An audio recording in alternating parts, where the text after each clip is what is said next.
Right, we're going to try and establish contact again with Chriselda Lewis, who's been among the University of Johannesburg student protesters. Chriselda, I hope you're there. Just tell us what's happening where you are.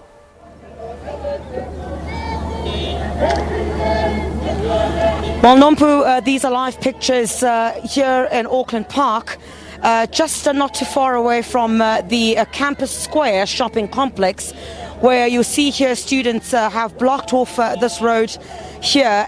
Cars are basically being directed to different areas. Let's go towards this direction. I see here there seems to be a bit of a discussion between the taxi drivers as well as students here. This taxi driver trying to go past this particular area, and as you can see, these stones are being placed in the middle of the road here, not allowing this taxi driver to move from this area.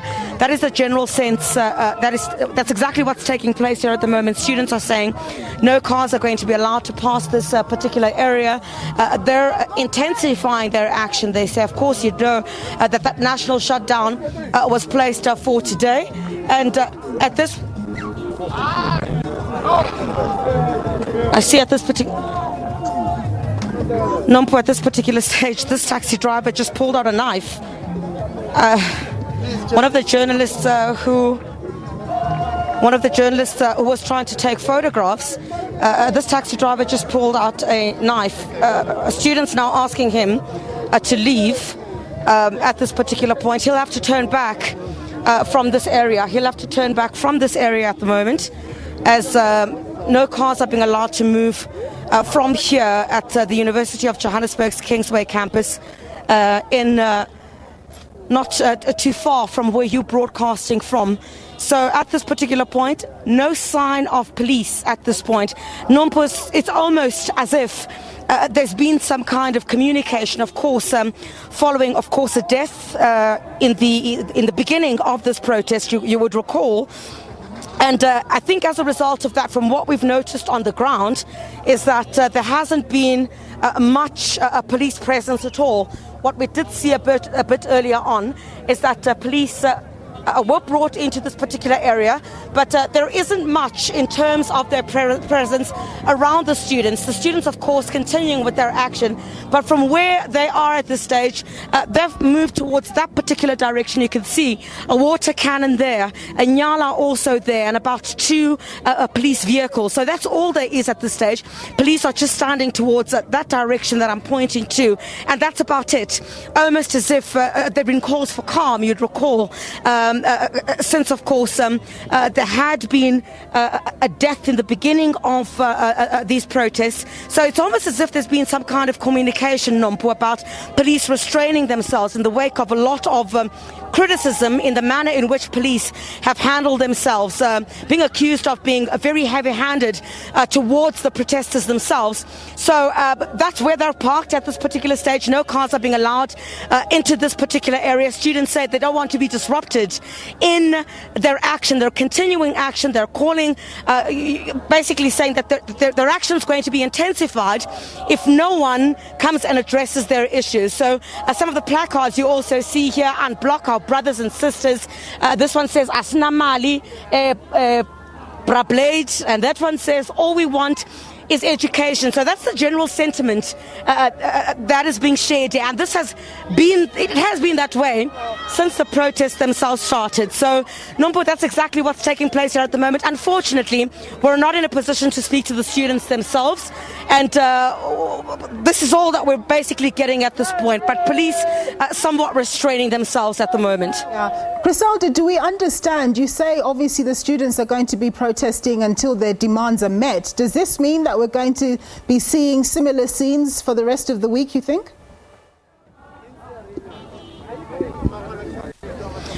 Well, that's right, Nompu. Well, students are adamant. I see some tyres being brought in here now, cardboard being placed inside those tyres, and not much of what we've seen at this particular spot. But what I do know is that students have been calling for their protests to be peaceful, but every now and again these are the kinds of scenes that you see where there are tyres being set alight, more being brought in at this particular point. And I think students are saying they're going to continue with this sort of action. They're not happy with what government is saying at the moment. You'd know, Nompu, there seems to be a massive trust deficit between government as well as the protesting students. They believe that the free education that was promised, nothing has happened. So in this instance, it's going to take a whole lot more than the utterances that have been made by those in government at this particular point. A lot more seems like it's going to have to happen in this particular instance, where these students are saying that they have no choice but to continue. Concerns also being raised at this particular point. Right there again, you see no cars being allowed here. Anyone who tries to pass through this particular area is being told to leave. Challenge is going to be, you would know the geography of this place, Nompu, is that it's one of the busiest roads linking Auckland Park and other areas around here. So as it heads towards traffic time from about 3 o'clock this afternoon, certainly what they'll have to do is try to ensure perhaps that they move towards another direction. And often in instances like that, what we have seen is that police try to move students at that particular time. So at this particular point, there have also been concerns, Nompu, about the academic year. What then happens to the academic year if, the protests continue? But what universities have essentially told us is that in the majority, about 52,000 students plus minors at the University of Johannesburg. And what the university has said is that online learning since the beginning of the year had already kicked off. And basically from the 15th of February, that's where you have the returning students begin their online learning, as well as last week, that's where you had the first year students.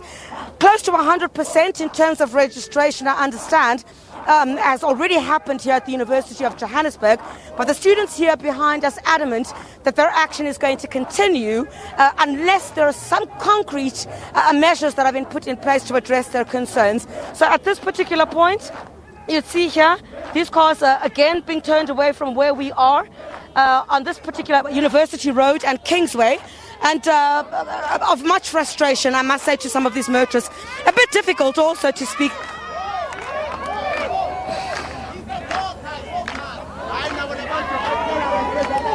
All right, these live pictures here on the corner of University Road and Kingsway, while students are demanding that nobody go through here. They're letting through some doctors. Those identifying themselves as doctors are allowed to move to this area. You would know that the Helen Joseph Hospital is not too far from where we are. So you would have some doctors or nurses trying to move through this particular area. So, Nompu, I think that about sums up exactly what is taking place here. And it seems like we're going to be here for the remainder of the afternoon. Students not prepared to move.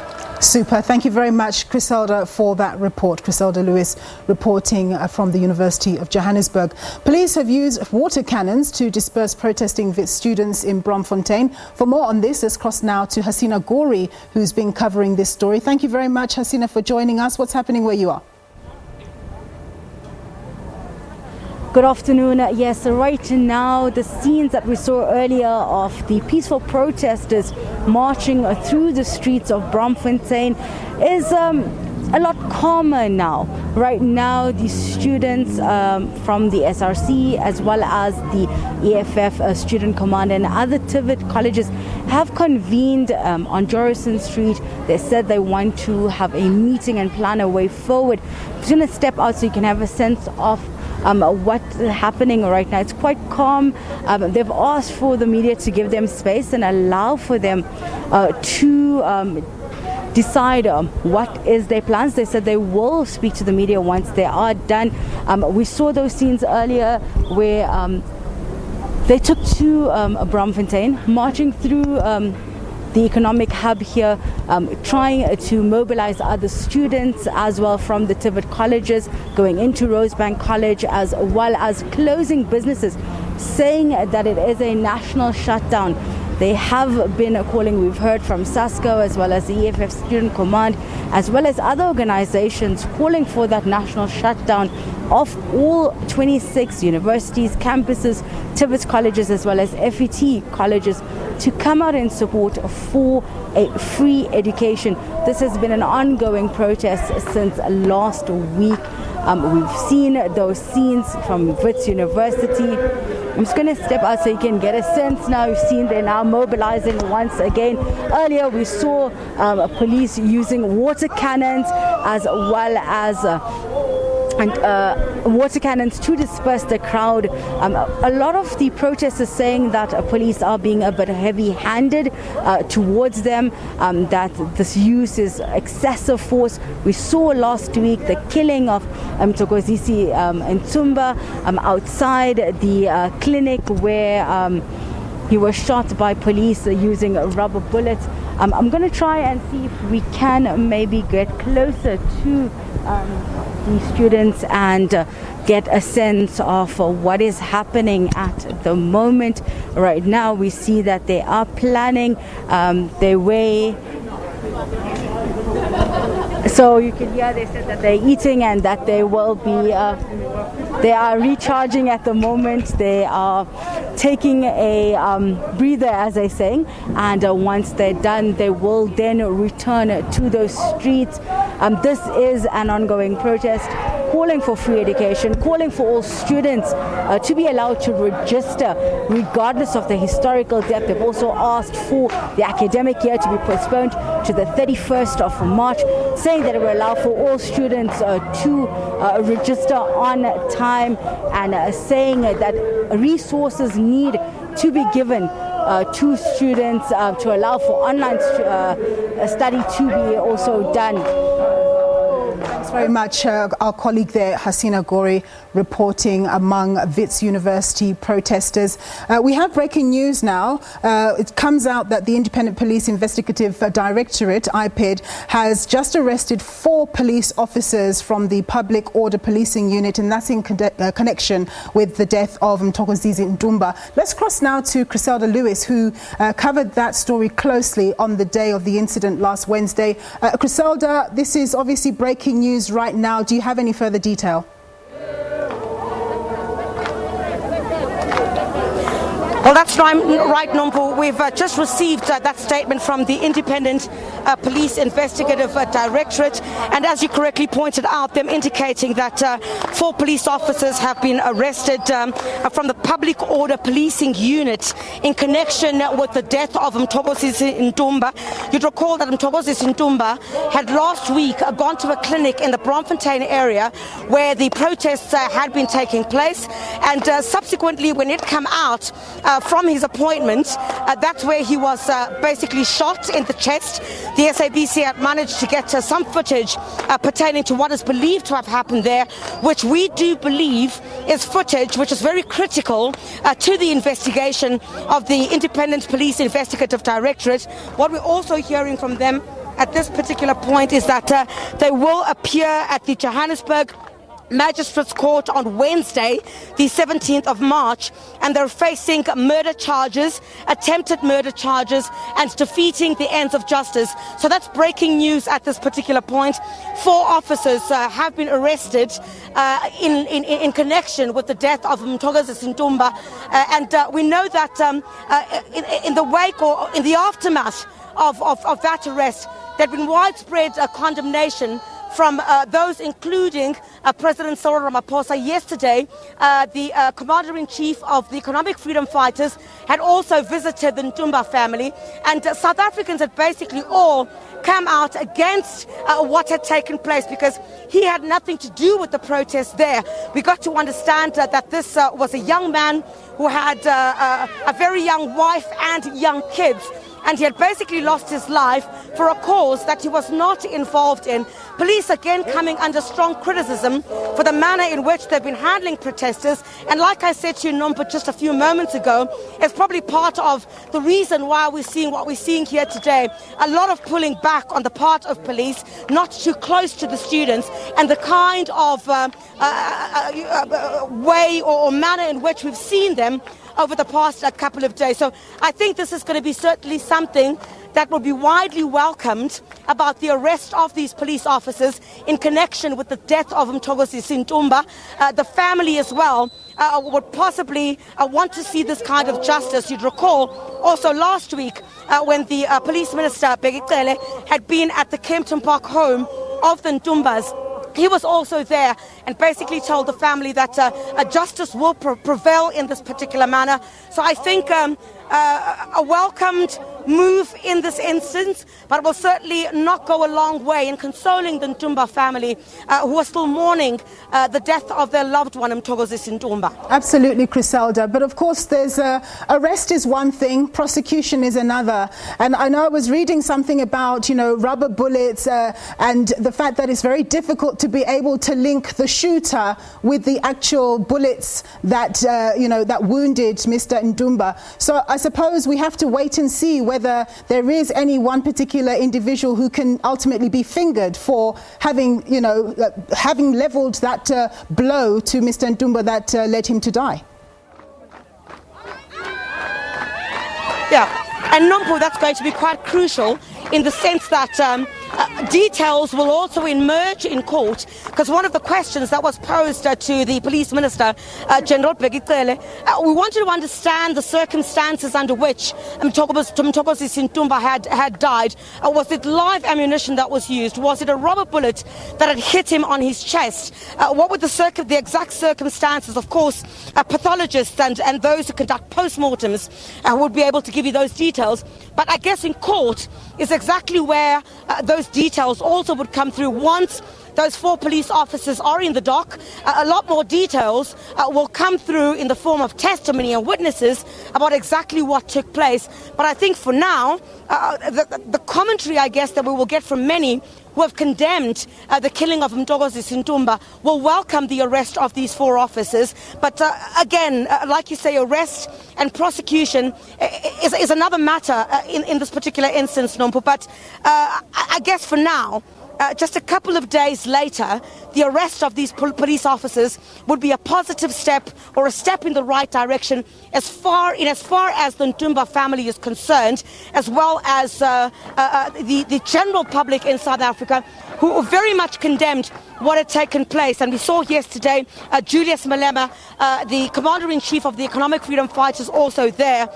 So a step in the right direction, but of course the prosecution is going to be another matter altogether. But I guess the Independent Police Investigative Directorate, given that also called for patience, wanted to make sure that what they had in their possession at the time in terms of evidence was something that was going to be able to warrant an arrest and an arrest of those alleged to have been responsible. So a positive move in this particular instance, in particular for the Ntumba family and South Africans who already frowned upon what had taken place.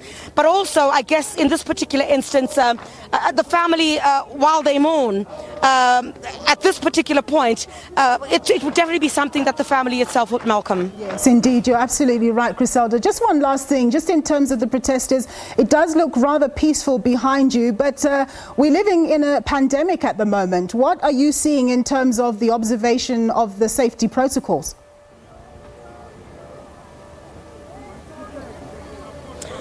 Well, not much social distancing, but a lot of masks, I must point out, Nompo. Quite a lot of masks here being worn by the students. Look, you're right behind me. Every single one of them does have a mask on. But of course, in protest, I don't think you're going to get much of the social distancing. But in terms of masks, there are masks here. And students are trying to get their message across and also try to keep themselves safe, because you'd obviously know in a situation like this, I guess their message would be something that would get quite lost if they themselves don't follow the protocols, given that all of this is taking place while we are still in a pandemic. So that's currently what is taking place here at this time. Thanks very much. Chriselda Lewis reporting from just outside the University of Johannesburg, where students continue to protest there.